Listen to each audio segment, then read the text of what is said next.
But it was not a Jewish man. Kanefa tsy olona jiosy akory zay.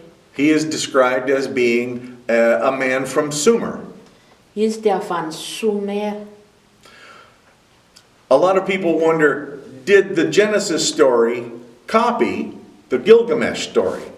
Ka betsaka no manontany hoe moa ve ny tantaran'ny Genesisy nangalatahaka ny tantaran'ny Gilgamesh? And we know that the Gilgamesh story was written at least 1,000 years before Genesis. Ary fatatsika fa ny tantaran'ny Gilgamesh dia voasoratra 1000 ans zato taona talohan'ny bokin'ny Genesis. But we don't need to ask the question about borrowing sources or copying another writing. Fa tsy tokony anatsika zany hoe mindrana avy amin'ny zao source zao na mindrana avy amin'ny zao tantara zao na ohatr'izany. We can simply say this was a well-known story that was retold by many different cultures. Fa afaka mitenitsika hoe ty dia tantara izay efa miverimberina sy voalaza sy voatantara. Can you repeat that again? That it was a well-known story that was repeated by many cultures. Tantara efa voatantara amin'ny culture maro samihafa ary mbetsaka. But we should also remember that in the ancient world, they didn't mind borrowing stories from other cultures. Tsara ho marihana koa dia ny zareo taloha reo tsy nampaninina azy mihitsy ny hoe mindrana tantara avy amin'ny culture kolotsaina samihafa, kolotsaina hafa. That's one way that the ancient world is different from our modern world. Zay mahasamihafa ny olona taloha sy ny tsika amin'izao moderne zao. So many times we don't want to hear from cultures that we don't like. Indraindray tsika tsy te handray na te hieno avy amin'ny kolotsaina hafa avy any ivelany any. There are countries who are enemies with each other. Misy firenena izay fahavalo. And so sometimes they won't listen to the wisdom or the knowledge from the so-called enemy cultures. Satria hoe fahavalo izy dia tsy te ho raisina sy tsy te handray izay teny fahendrena avy amin'iny kolotsaina iny satria firenena fahavalo zareo dia tsy raisina zany ny fahendrena. In the 14th century in Europe, there was a dreadful disease called the bubonic plague. Tamin'ny taonjato 14e century misy aretina natsoina hoe bubonique. It killed about 30% of Europe. Ary io aretina io dia nandripaka ny 30% en Europe, ny mponina européen. And 30%. Arab doctors had discovered a treatment. Ary ny dokotera arabo, ny dokotera arabo nahita traitement na fanafody ho an'io aretina io.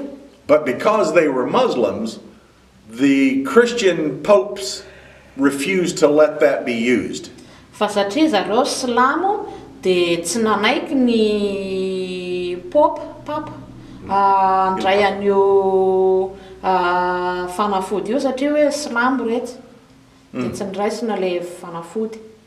But in the ancient world, they believed if it was wise, if these sayings were wise, if this knowledge was true, then it didn't matter where it came from. Kanefany ny tamin'ny tontolo taloha zany tamin'ny taloha tany tranainy rehefa tenim-pahendrena sy mahasoa dia raisina foana le izy na kolotsaina avy aiza io na kolotsaina avy azy.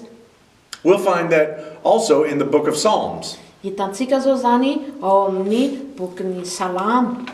In the 1950s, they made a discovery at a place called Rashamra.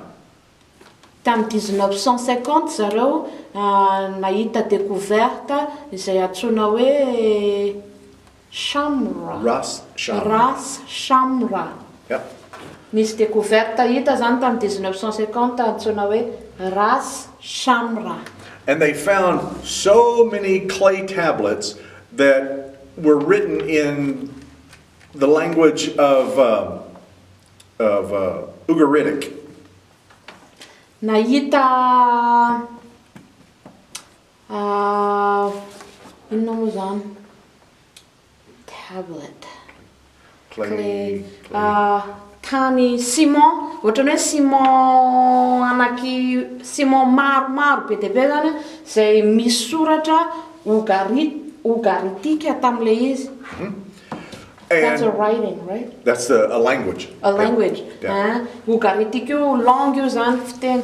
Ary nahita tamin'io 1950 zareo nahita découverte na clé ohatra hoe ciment be dia be zay misy soratra amin'ny teny ugaritika.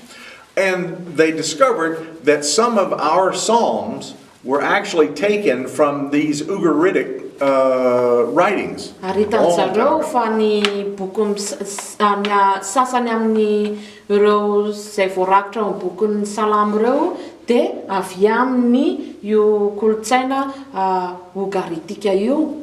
And so the Hebrews would read these Ugaritic psalms and say, that's exactly how we feel about our God.